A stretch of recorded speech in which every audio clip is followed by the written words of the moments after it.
awareness program for conservation of 7 big cats. We have many big cats, but out of those 7 are considered as genuine big cats, and those 7 are lion, tiger, cheetah, leopard, snow leopard, puma, and jaguar. There are 95 countries in the world which are known for their these 7 big cats. All these 7 big cats are not found in all the countries. Like in India, we have snow leopard, we have leopard, we have lion in the Gir forest, we have tiger in the Sundarbans, that is Royal Bengal tiger, and we have leopard and cheetah got extinct from India, due to which we had to take cheetah from Ethiopia and African countries. Okay, so we have gathered here to understand what is the importance of this wildlife, what is the importance of these white cats, these 7 big cats. See, we live in an ecosystem. What is an ecosystem? Can anyone tell me what is an ecosystem? So let me tell you. An ecosystem is a relationship between the biotic and the abiotic components of nature. Ecosystem को हिंदी में बोलते हैं परिस्थितिका तंत्र, और परिस्थितिका तंत्र का मतलब होता है यह वह संबंध है जो जीवित और निर्जीव वस्तुओं के बीच में है, जो कि प्रकृति में पाए जाते हैं। जो भी जीवित प्राणी है वो निर्जीव चीजों पर निर्भर करते हैं अपने जीवन के लिए, और जो निर्जीव वस्तु है वो जीवित चीजों से ही बन करके आती है। जब जीवित चीज मर जाते हैं तो वो डिकम्पोज होकर के सॉइल, वाटर और एयर का हिस्सा बन जाते हैं। तो हम लोग का मुख्य अभी हमारा केंद्र है ये 7 बिग कैट्स। यहाँ पर आप देख रहे हैं ये रॉयल बेंगॉल टाइगर है, जो कि हमारे देश का नेशनल एनिमल भी है, और हम लोगों को इनको कंजर्व करने के लिए हम लोगों ने एक प्रोजेक्ट लॉन्च किया था जिसका नाम था प्रोजेक्ट टाइगर। क्या कोई बता सकते हैं प्रोजेक्ट टाइगर कब लॉन्च हुआ था? 1973 में प्रोजेक्ट टाइगर लॉन्च हुआ था। वाइल्ड लाइफ प्रोटेक्शन एक्ट कब लॉन्च हुआ था? 1972। ठीक है, 1972 में वाइल्ड लाइफ प्रोटेक्शन एक्ट और 1973 में प्रोजेक्ट टाइगर लॉन्च किया गया था। टाइगर पॉपुलेशन बहुत तेजी से इंडिया में डिक्लाइन कर रहा था।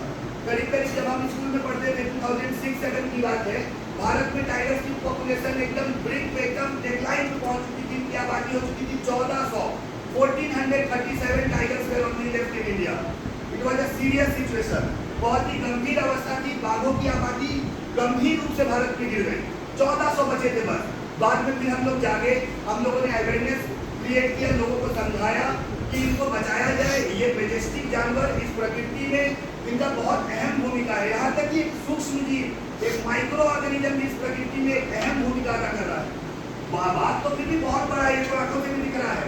भूमिका तो उन जीवों की भी है जो दिखते तक नहीं है, जो डिकम्पोजर्स है, micro organism, bacteria and fungus, वो नेचुरल क्लीनर है, वो एनवायरनमेंट को प्राकृतिक रूप से क्लीन रखते हैं, वो रिन्यू करते हैं सॉइल, वाटर और एयर की क्वालिटी को, वापस से उसको नया बनाते हैं। तो जब डिकम्पोजर इतने महत्वपूर्ण हो सकते हैं तो कल्पना कीजिए कि ये 7 बिग कैट्स हमारे नेचर में क्या रोल अदा कर रहे होंगे।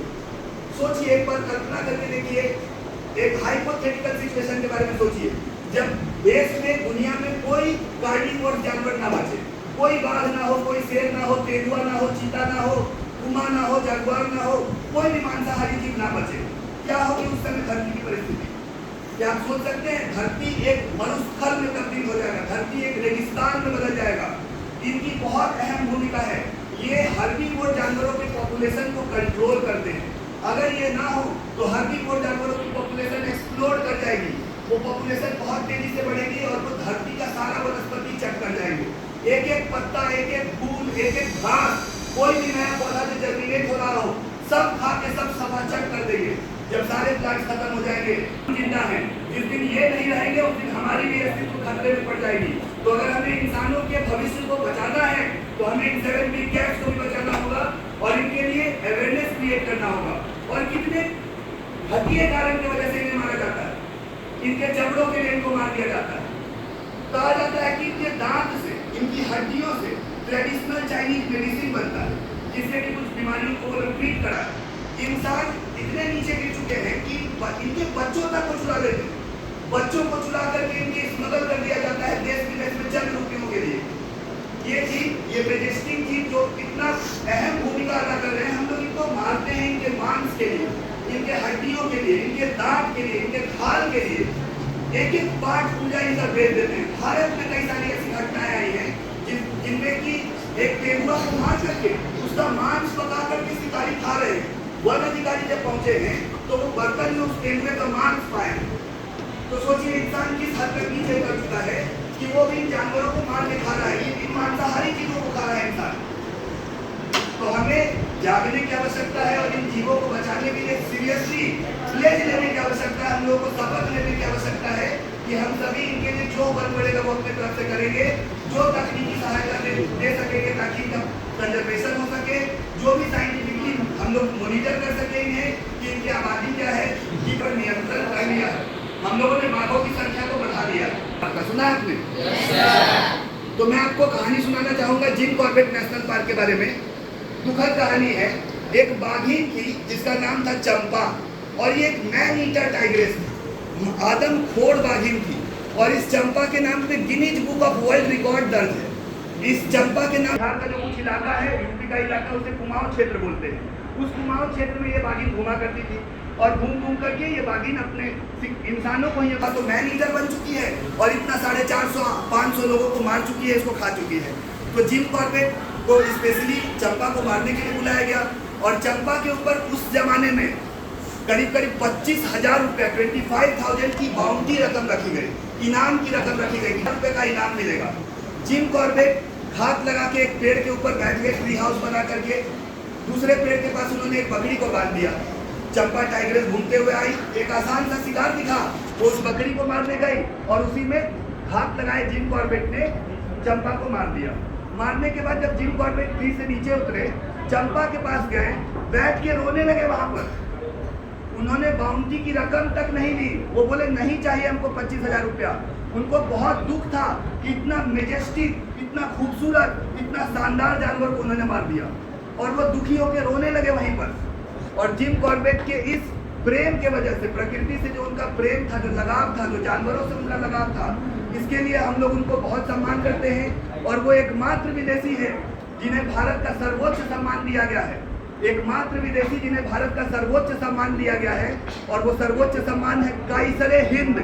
हम लोग जिम कॉर्बेट को काइसरे हिंद की उपाधि दिए हैं, जो कि सबसे ऊंचा सम्मान है जो किसी विदेशी को दिया जा सकता है।